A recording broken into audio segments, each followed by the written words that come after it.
Good morning. Good morning. Welcome everybody to the Saturday Morning Mastermind. I'm your host, Samantha Studebaker-Carl, and I'm here with my good friends Sandy and Dan and Catherine.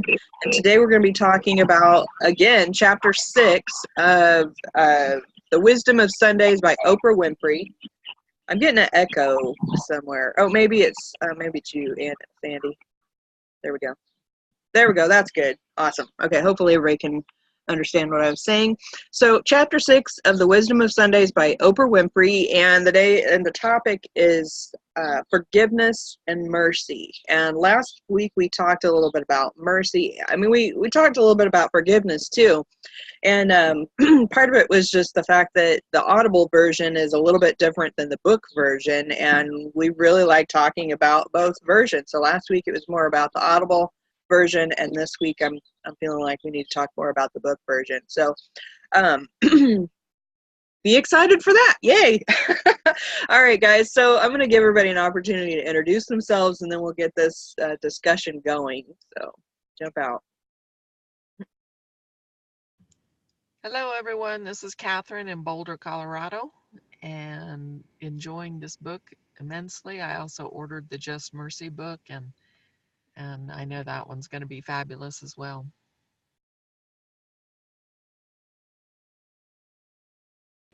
Good morning. I'm excited that I'm home and not driving this time, so I can fully be present with you all. Cloudy day here in Miami Beach. Dan Sisek in Las Vegas, Nevada, where lately it's been sunny and windy, and we've hit a couple records for heat. We've had our 8th earliest start for hitting 100 degrees in May, and so yeah, it's been warm. They're saying it's supposed to cool down, and so as much as I always talk about loving the heat, I usually am not ready for it till June. So even for me, this is getting a little hot, a little too early. I like having that little time period where we move, for us gradually move into summer, not just go boom. So this is a little bit hot for me. So, but looking forward to what we have to talk about today.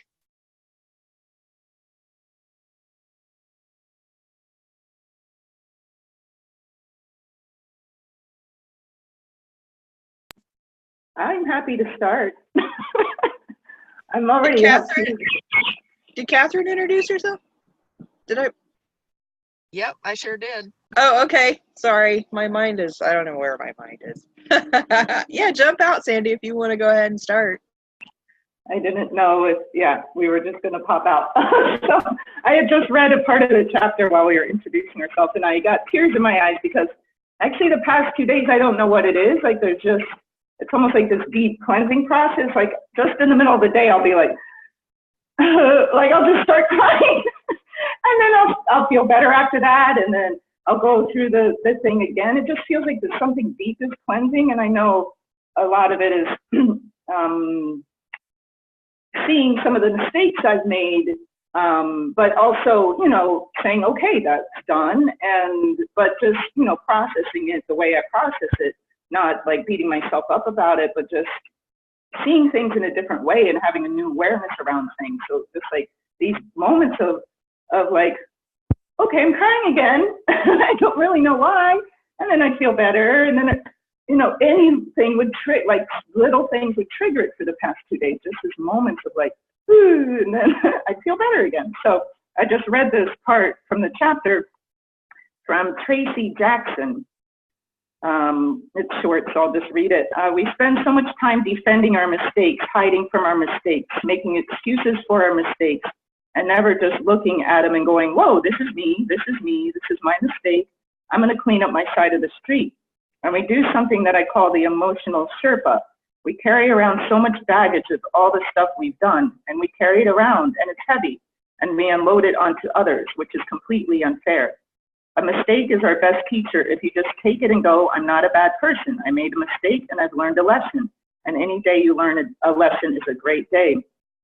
And I feel like that's why I was crying a little bit, is because I feel like I have been hiding from some of my mistakes, or defending them or hiding them even from close friends or my mom, or, you know, just feeling like shame about things that were mistakes, and like, you know, why can't I just share this with the people I love around me, because I'm human and I made a mistake. And so it was like sort of releasing that shame of like, it's not a big deal. Like everybody else is making mistakes too. So, you know, and just, I did end up talking to a couple of my close friends about just the process I was going through, and it felt so much better. Like, you know, because they accept me no matter what I do or what I've done. And yeah, and just sharing it was like, it took that defense off, and it was like the emotions could start flowing and cleaning that up. So yeah, it's been great. Even though it's like she's crying, but it's like great. I love when I cry a lot because I know something's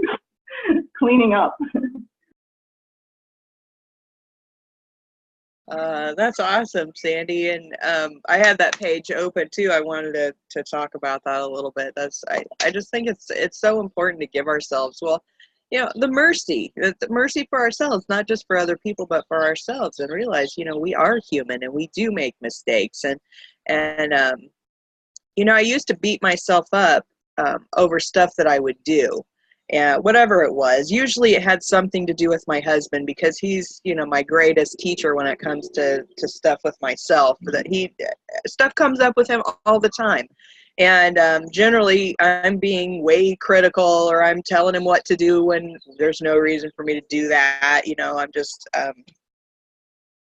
just being how I am. And I'm recognizing more and more some of these things that I do that probably annoy the shit out of him. And I'm like, all right, I got to stop doing that. But for the longest time, I was beating myself up over it. And, you know, and once I realized what I was doing to myself and to him, I was like, look, I got to stop this. You know, I got to just like give myself a break and be like, okay, I'm sorry that I did that. I'm sorry to myself for beating myself up over it. And now I'm just going to work on not doing it as much as I possibly can. I'm going to work on that versus constantly telling myself, you know, you're messing up, you're this, you're, you know, whatever. He's going to leave you because you're such a pain, you know, things like that. The things that we do to ourselves. And, you know, and that really, it takes a huge burden off, you know, and it's not that, it's not like by not beating myself up that, I don't know. I don't know if it's kind of like you kind of get something in your head and you're like, well, you know, if I'm just letting it go, then, you know, I'm not really doing anything about it, or maybe I'm not being good enough about it, or maybe I'm not, I don't know. But once I was able to do that, I'm like, all right, I can let go of this, because I realized that I'm human and I make mistakes, and it's okay. I'm okay. You're okay. Everybody's okay. You know, and we just need to work forward from this point, because if we're not, then we're stuck in the past, right? We're stuck in that moment of the things that we regret or we're upset about. You know. So anyway, that's my thought.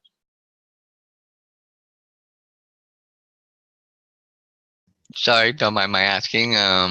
Hate to say it, I'm having issues this morning. So, but anyway, what was the kind of question? What were you kind of talking about? Maybe I can jump in and throw my thoughts in really quick. We were talking about if you've got the book version, Tracy Jackson had like a little excerpt that he had put in there about just recognizing that we spend a lot of time defending our mistakes when really we just, you know, are hiding from it or making excuses for it. And really we just need to recognize that, you know, we make mistakes. That's part of life, and moving forward from there.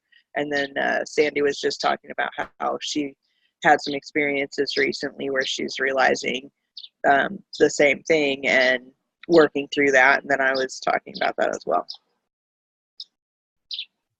Okay, I can say that I tend to do that, but I do it from a more kind of,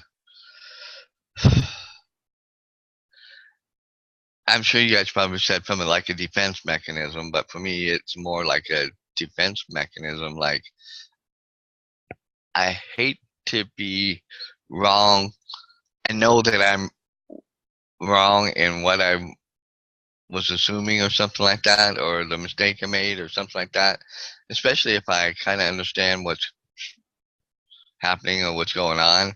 So yeah, I tend to over try to, you know, compensate for that and stuff, and try to prove, my point of view or where I was coming from, and where I'm not wrong in my point of view.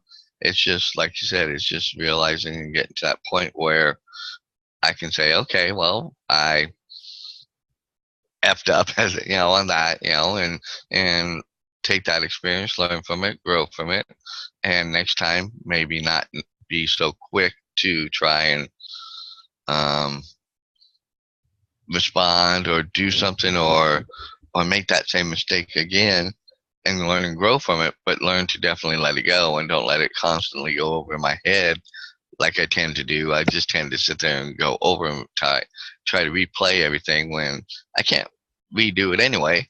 So what's the use of replaying it and retrying it? So yeah, I think that's probably kind of what you guys were saying too, but I tend to do that a lot.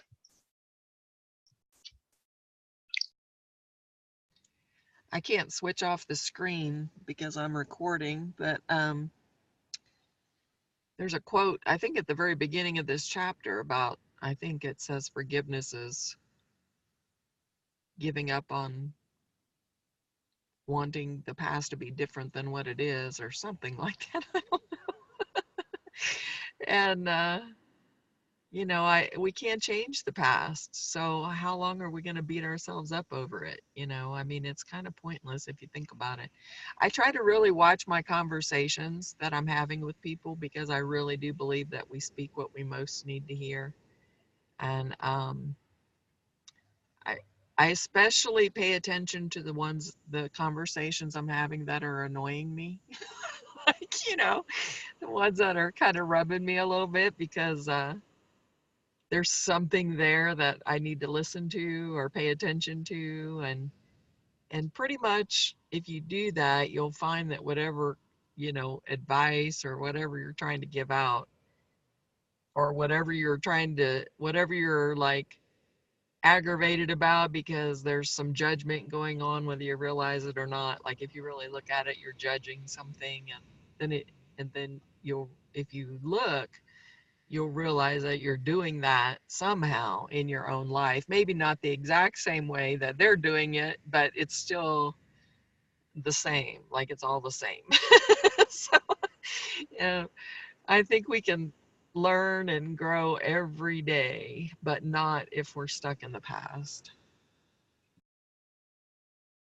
I think this is the quote you meant, because I was going to read it, so I'll go ahead and read it, from Don Miguel Ruiz, who's amazing. You will forgive because you love yourself so much that you don't want to keep hurting yourself for whatever happened. Whatever happened is done and cannot be changed, and we have to accept that and keep going with our life. And yeah, when I was reading that, it's so, like, just leave that back there, because the more we keep going back to it, we're keeping our present self stuck. And if we say, okay, I learned my lesson, I understand, I can move forward in a better way or a different way, and recreate whatever it is again. It's not like anything is the end of the world. I know I've been in places where I'm like in total despair, like, it's the end of the world, And then, but when you see, like, start over, clean slate, like, let it go, and you can recreate anything else again. Like, there's nothing that has to hold us back. And when I remind myself that, like, I can manifest it, I can recreate whatever happened in the past in a better way, because I learned and move forward and let it go and stop beating myself up over that. It's like, recreate. You're new, you learned, you're better, you know how to do this better, whatever it is. And so, and I forget where it was, someone was writing in the chapter about they would go into their little boy when they needed to forgive themselves. They tap into that little person, and that's something that I never really got into inner child work, and I didn't really understand it, but this year I've been more like focusing on that, because I see a lot of pain comes from the past of what my little me experienced. So if I find myself in a place where I feel like I'm beating myself up, then I'll go to the little child, like, hello, everything's okay. I understand, just giving them some nurturing, like if they feel anxious or whatever, worried or sad, like it's okay. You can have that emotion instead of like resisting it and, well, that's wrong, or, like, I understand, it's okay, and I'm going to take care of you, and we're here, and we're going to do this better, like, just like the good self-talk and being present and letting those things go and realizing we can recreate anything, everything, and start fresh again. And like, there's so many examples in this chapter, like the guy who murdered somebody and he had to work through forgiveness and writing his victim and having redemption, being able to be given a second chance, and we all deserve that, no matter what we've done in the past, as horrendous it is. We all can change, we all learn, and we deserve all the chances we can get. The Creator gives us. He wouldn't have us still here if, he wasn't allowing us to have all these chances over and over and over to learn and grow. So I'm getting all teary again. There was a quote at the beginning of somewhere in the chapter, I think it was the beginning, it was a quote picture. And it says, everything you blame, you're stuck with. Bless it, wish it well, wish it its own freedom, and it will be very powerful in the way that it will not come back to you. If you don't forgive it, if you don't bless it, if you don't wish it well, the energy will just be magnetically drawn back to you because it's looking for resolution. All negative energy that you've inherited, it's there because it's looking for resolution. And it says that it's from Adyashanti, who said that. I'm not sure who that is, but I think that's really powerful. And, when you were just talking, Sandy, when you were talking about your young self and realizing that your young self still had that pain, whatever that is that's coming up for you, and that you're comforting it. I feel like that's what, that's part of what it's saying here, that energy that's inherited or that keeps coming forward in your life is that stuff that we haven't addressed in some way and recognized that it's something that we just need to look at it. And I think that realize, okay, that's a mistake that happened in our lives. I think anytime that something comes up in our lives and it causes us pain, it's some form of a mistake, whether it was a decision we made that didn't work out the way we wanted to, whether it was something that we did that hurt somebody else, or whether it was we made the wrong decision and turned down the wrong road or walked down the wrong street and something happened to us.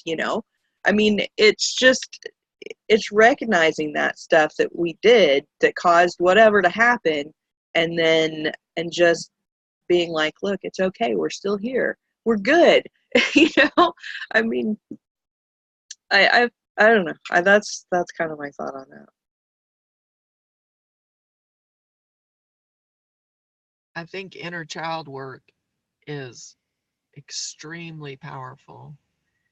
And I started doing that work. I forget where I read it, but I read something about, be the parent to yourself that you always wanted, or something like that, So if you take some time and go back to those situations in your life where you felt abandoned or unprotected or uncomforted or ununderstood or whatever you felt, if you go back to each of those situations, or not each, I mean, we've all had hundreds of them or thousands, I'm sure, but go back to the ones that come back to you, that are still with you, and comfort that child, understand that child, protect that child, give that child whatever it needed in the moment, and then it can be free, and it sounds corny or hokey or whatever, but it works. I'm telling you, energy is always there in some form. You can transmute it. I do believe we can transmute these things by doing some of these hokey actions somehow. I don't know how it works, but it does. I think that's why I resisted. Like, I hear all this inner child work for years, and I was always like, oh, whatever. It sounds like that doesn't make any sense. Or it sounded like you said, like hokey or whatever.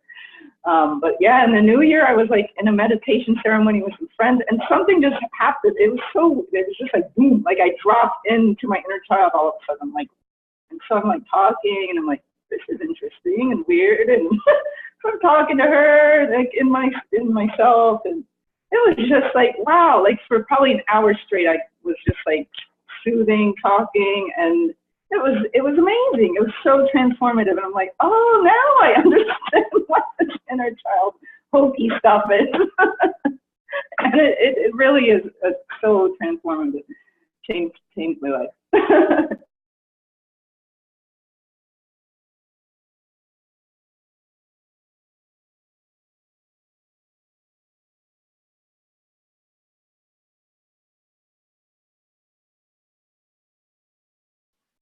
I was kind of looking through the chapter for other things that kind of stuck out to me, and I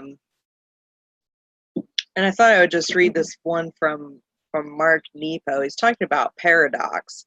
And he says we've talked before about paradox. I'm assuming in some other talk they've had, but anyway, which is held in any moment when more than one thing is true. Accountability and forgiveness form a paradox. On the one side, accountability is always true. You know, people are accountable for what they do to each other. And we do hurt each other. And sometimes we don't own that, and that hurts even further. Yet every experience we have reveals to us a word in the language of our own wisdom, which only we can start to learn. And when we resist that, we can't understand our own experience, and then we can't understand each other. And I love how it's talking about that resistance, because that's what it is. I feel like that resistance to whatever it is that we're experiencing is the thing that causes us the pain in the first place. Because if we look at whatever that rub is, like what Catherine was saying, is that paying attention to the rub that's getting us, is that we can learn something from that. And if that means that it's bringing up something from our past that we can recognize and have a conversation with our younger self, like Sandy was talking about, then we can then nurture that part of ourselves that is feeling that pain versus continually like resisting against even feeling whatever that is and just, blaming it, because then we're hurting that other part of ourself, aren't we? Wouldn't you say? I don't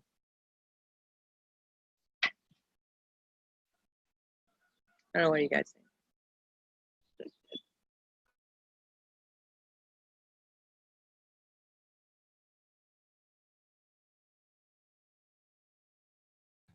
I think we are definitely hurting that part of ourselves. If we don't go back, guys, we can't fix this shit. Like, we can't change it. It's so fruitless. And one of the things, and I don't know why I'm bringing it up now, but because I'll forget it if I don't. But one of the things about forgiveness, we have to go back to those situations and forgive, because sometimes we blame ourselves for not protecting ourselves, or whatever decision we made, like you said. And we have to go back and forgive ourselves, and we have to sometimes we beat ourselves up over having emotions, and we have to stop doing that. Like, Sandy, I think it's great that you celebrate, these times when you cry, and as an empath, I would say you're released. There's a lot of crazy energetic shifts going on right now, and as empaths, I know that we're moving a lot of that energy for everyone. So everybody's feeling it, whether they know it or not. They may interpret it differently, but yeah, we have to feel these emotions, and not, like, I beat myself up if I get if I get angry over something, or if and this is a thing, guys. These bodies that we inhabit, like, we're spirits inhabiting bodies. These bodies are programmed for survival, and therefore fear is programmed into these bodies. So don't beat yourself up. Like I beat myself up for feeling afraid of things or feeling fear. I see it as a weakness somehow, and I'll just berate the hell out of myself. And it's crazy because that's not something that we are in control of either. Now, the body's going to feel the fear. We're going to feel the fear, and we're going to do one of, several things. We're going to turn it into anger. We're going to turn it into, we're going to, we're going to bury it, or we're going to express it or whatever we're going to do with it. But that's where the choice comes in. That's where, dealing with it, that's our choice, how we do that. But we can't stop it. So we shouldn't beat ourselves up for experiencing it, I guess is what I'm trying to say. No, that's a good point. Yeah, I think a lot of people are afraid of the emotions that, like anger, I think is one that I don't like to experience. But yeah, and fear, I mean, everybody has fear. I was in a course recently and it just opened my eyes. Like, if you go in a situation and you're fearful, just think everybody else is too. Like, oh yeah, it's not just me who's afraid. Everybody's walking around with fear, for a lot of different things. And so that made me feel better. Like, if I am having fear, like, so what? So is everybody else. So it's normal. But yeah, I love my emotions. Actually, this guy I was dating recently, he was fascinated by my emotions because I just go through them and I don't care. And because I know that that's how I express myself. That's how I live. He's like, you live through your emotions. And I'm like, I never looked at it that way. I'm like, yeah, and I like it. I like living through my emotions. But yeah, that's something I help people with in my practice as well, because so many people are locked up. I help them to express, let it out. If they're on the table and they're afraid to cry or they're afraid to scream, I'm like, no, just let it happen because you're moving energy. It's normal. Let it out. And they'll leave so relieved. And I'm like, I can't imagine how much stuff is trapped in there. People aren't emoting because it's energy. Just move it. Just be. Just let it. And it's like it just moves. And it's like that. Well, talking about, moving energy and stuff and things like that, and coming from a guy's point of view, how we're really taught to always, boys, from being boys don't cry, boys don't do this, boys are tough, boys are this, boys are that. And me, I tend to be a little more emotional. I tend to let my emotions come, but even I will stop and even I will stifle, and I know that's not good for me because then I get very best way to say it is very tight and tense, and it takes me finally getting to a point where I'm kind of like like you were saying or alluding to, that sometimes you just have to let it out because you've got so much in there that it's becoming so much that if you don't get rid of some of it somehow, some way, I almost feel like I'm going to short circuit.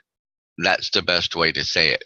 I almost feel like I'm just gonna short circuit, and and I think the best way to describe it is have a breakdown. That's about the only way I can, when people get so, they just have that breakdown and they just, nothing, you know, and I think for me, you know, I have ways of how I let, some of that out and let some of that, loose, but I think I need to also find other ways that can be more frequent and able to let me let those, things out and experience them, feel them, and get them to move on. But as I learn to grow and get through that more, I think it'll become easier and easier. Like you say, you just, because I don't have problems with crying or anything and stuff like that, but still that persona that, I've heard all my life, it's like, I'm not supposed to be like that. It's like, kind of gets in the way too. And so that's something that, you know, I need to let go of that and learn to be able to say, no, this is for me and for my health or my, you know, betterment or my moving forward or whatever.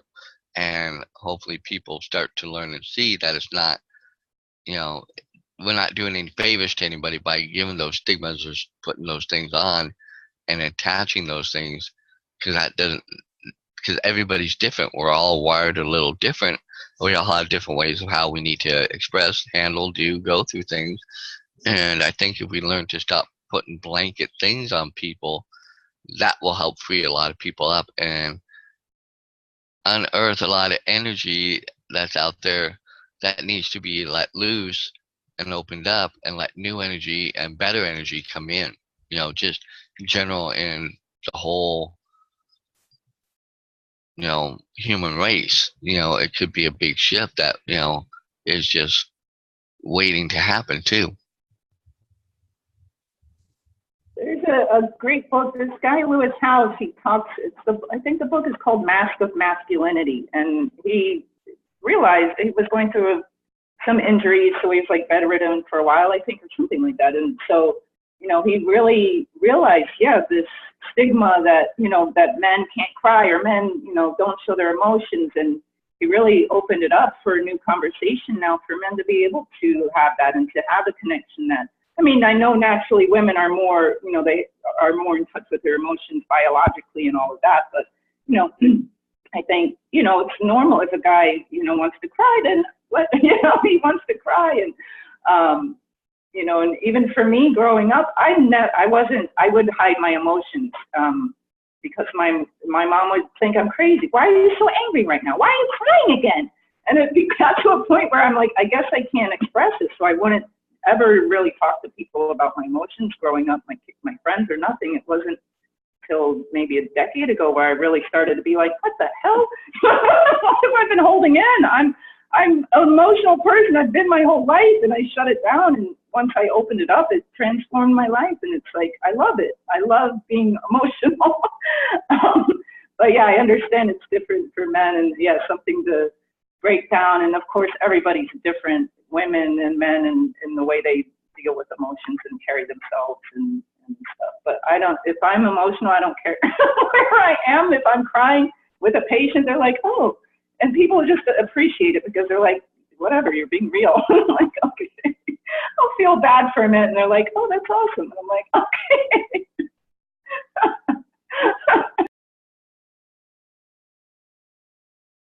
I think that that's awesome, Sandy.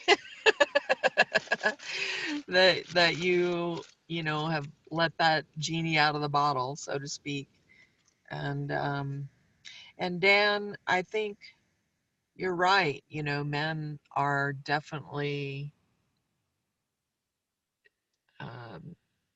you know, culture, our society doesn't allow them to express. They're allowed to express anger, kind of, sort of, but none of us are really supposed to express anger, right? Although anger is such an amazing, powerful energy, and on the energy scale, it is above, you know, despair and some of these lower vibrations. And so it's really powerful to and important, because you kind of have to move through that in order to get up higher, right? So it's important we express our anger. But going back to you, Dan, and to the men that may hear this in the future, and I do want to thank you for being here and representing for the men, and also to the to women, because I know I was raised in a household where the only emotion that was expressed was anger, and you know, everything else was weak, and I know that's where I get that from. But it's important for us, this is what I'm trying to get to, it's important for us especially to do the inner child work, because you need to go back to those situations where that child wasn't allowed to express that emotion and just hold them on your lap let them express that, whatever that is, that anger, that frustration, that feeling of abandonment, whatever it is. You have to let them express that and get it out. Um, it's interesting. This place that I live in is a healing center, and we've got a reflexologist here and a massage therapist, and I do energy work. And the massage therapist, he has men's groups, and I don't know what they talk about. I've never been involved in any of them, but there'll be like 6 or 7 cars pull up, and I hope that, I know that women, used to be, when we lived in communities, men gathered and women gathered and discussed and shared, and I don't know if the guys ever expressed emotion in their groups or not, but hopefully they're getting to the point where they are, because you can't hold it in. You just, because it comes out. It just comes out in other ways, right?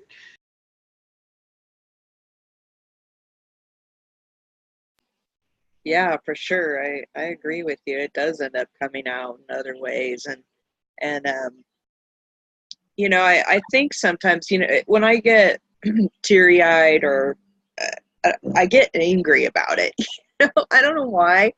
I get mad because I'm crying, and a lot of times when I'm angry, it causes me to cry, and then I'm angry about that too, and I've never really, I guess, yeah, right, uh, I've just never really examined what it is that makes me mad about crying, and when you were just kind of talking, I was thinking about that and what came up, and it's funny because um, I don't know. It's funny how our brains work, and I'm assuming that whatever it was that just kind of came up is the reason. But what came up for me was my mom. When I was younger, my mom and my dad, well, mostly just my mom. My mom would get in fights with my dad.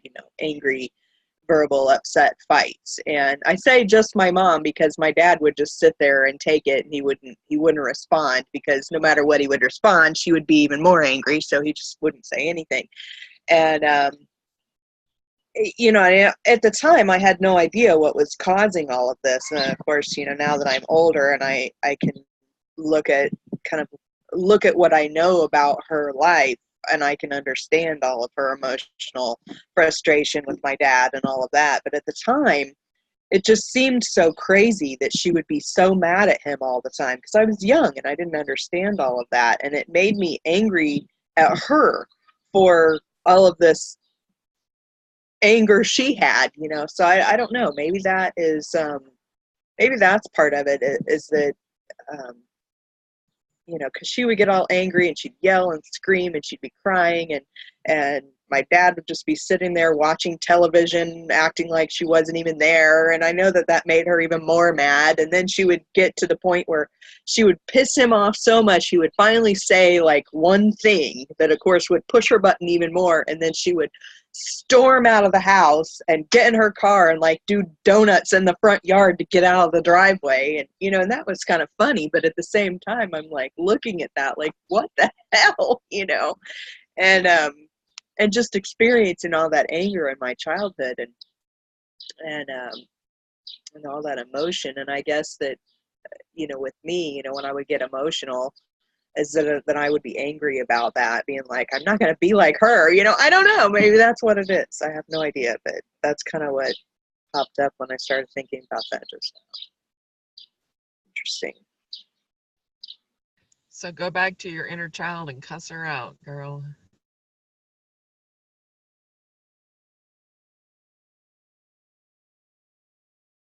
That's what it is, I guess. If I get emotional, I just need to like exaggerate the emotion and be like, yeah, exactly. I don't know. I've brought up Matt Kahn before. Matt Kahn, the guy I'm talking about. Yes, Matt. yeah, the guy, love whatever comes up, yeah. Yeah. So like he says, if you're gonna be a bitch, be the bitchiest bitch there is. You can't really be bitchy if you're thinking about it in that way, because then all of a sudden it's just funny. uh, but it's interesting the way that this conversation is going, because it's like taking us right into chapter 7. Because that, chapter 7 is talking about breaking open, broken open, and the emotional part of it. So yeah, it's cool. I like, this book is just so much fun, and I think all the books that we talk about are so much fun. Jump out, Sandy. I say you're right.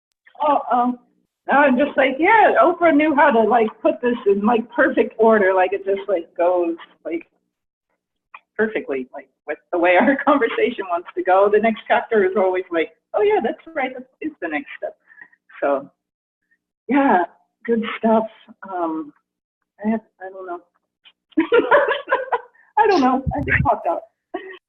Maybe that was part of how Oprah manifested how she saw this book and everything all playing out together between the audio, audible book and the audio version compared to this, to kind of give you enough open leeway of looking at things that you kind of get led into, the next part, which kind of sounds like what this is doing. But I'm still kind of, thinking over this inner child work, because that might be something I need to kind of try and revisit, even though I don't like going back to my past. It's something I know happened. I know is part of who I am. But in some ways, to go back, and maybe that's what I need to do, is go back and bring up, like you said, go back and experience some of those inner child things like you were talking about, Sandy, and really give them the comfort and the compassion and the love at that moment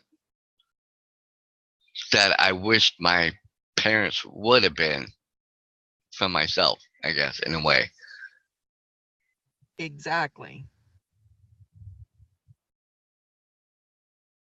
I think there was a part in the last chapter, and I don't remember exactly what it was, but it was, last chapter was on ego, and it was talking about how something to the effect of when we are bringing up our own children, we're actually kind of bringing up ourselves, like we're raising ourselves, or we kind of project that onto our children of what we wish we would have had as a child, and so then we're which I thought was a really interesting concept, and which is true as far as, I have learned, is because a lot of what I've tried to teach my kids was stuff I wish that I'd been taught. And I thought it was interesting that it was saying that that was kind of like an ego thing. I don't know. I should go back and reread it and then address it again. But I don't know. Interesting. I actually can see from an outside standpoint of view, because of watching my brother and his wife with their kids, and how my own real parents were, and then how my aunt and uncle, I call them my mom, well, they divorced, so, but anyway, my mom here, and kind of the differences in how my mom was with us, how my brother and his wife have tried to make different alterations with their own kids, but yet still are a lot, the same, like my mom, or like my mom and her mom. So I can look at, and then watching my roommate with his daughter and seeing certain things that he does with her, and yet there are a couple things that he does that she just does not like, but yet he does it anyway. And I'm like thinking, okay, and now in what you were saying, I'm like, I'm wondering if that's something he wished he would have gotten from his own mother, because I know a little bit about that background too. And I'm thinking and watching that play out, and I'm like, I still want to tell him, do you not see she does not like that? Just, why do you keep doing that? But I can't say that to him, because that's him and his daughter, and that's not,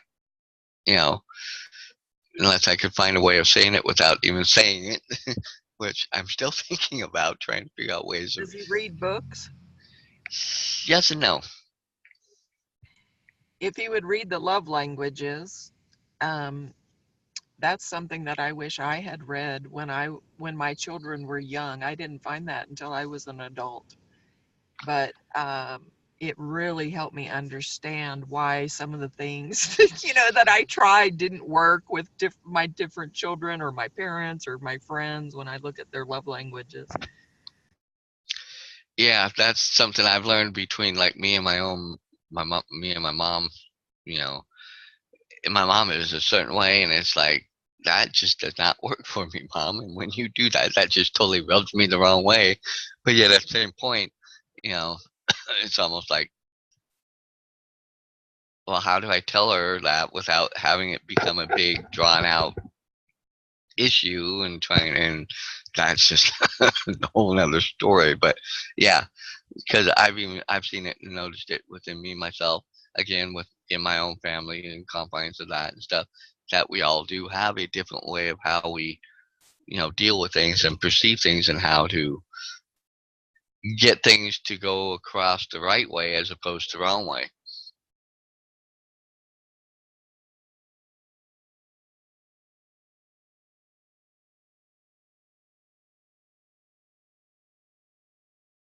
Well, we're coming up on the top of the hour.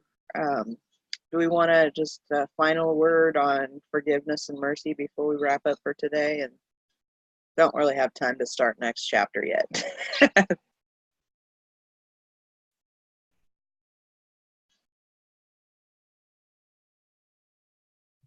Well, I'll jump out. Like I said, sorry about running in and out.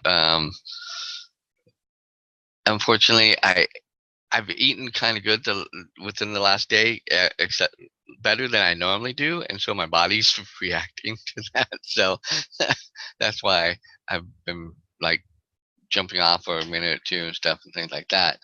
Um, but and what we talked about in a little bit, and that going back to the inner child work, that is really kind of fascinating me. So I might have to look up more on that and see what that's all about and stuff, because um,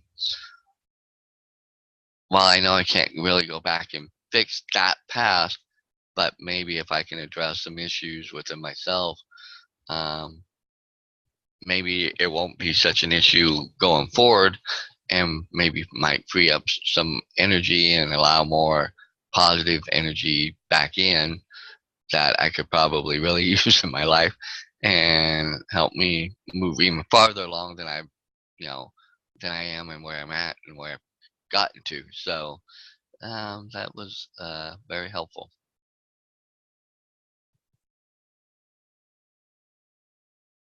The only person that you can fix it with is yourself. You can't, they're, whoever you're messed up over, they're not messed up over the same thing. They're probably messed up over whatever their parents did to them. But the inner child work, what you'll find, or at least what I found,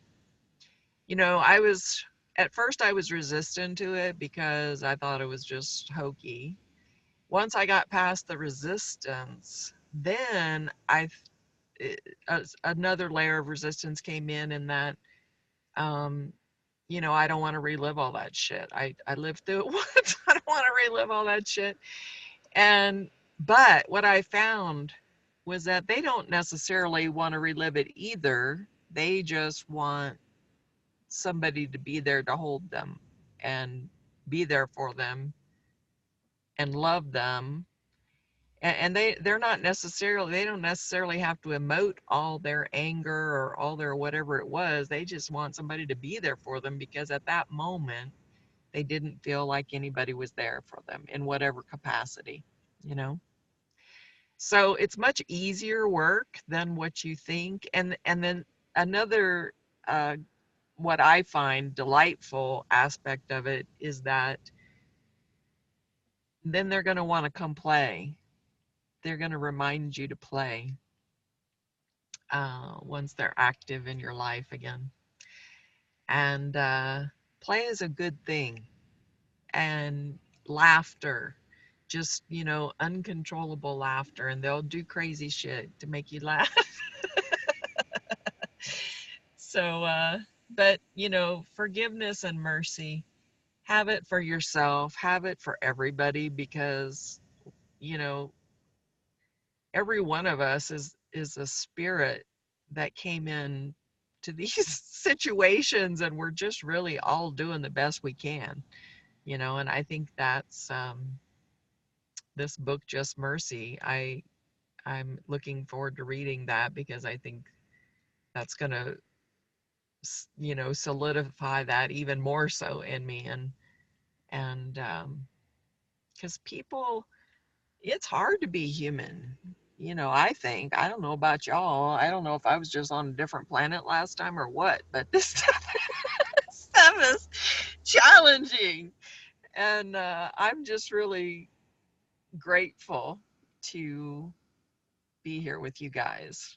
And I love you guys. See you next week. Love you.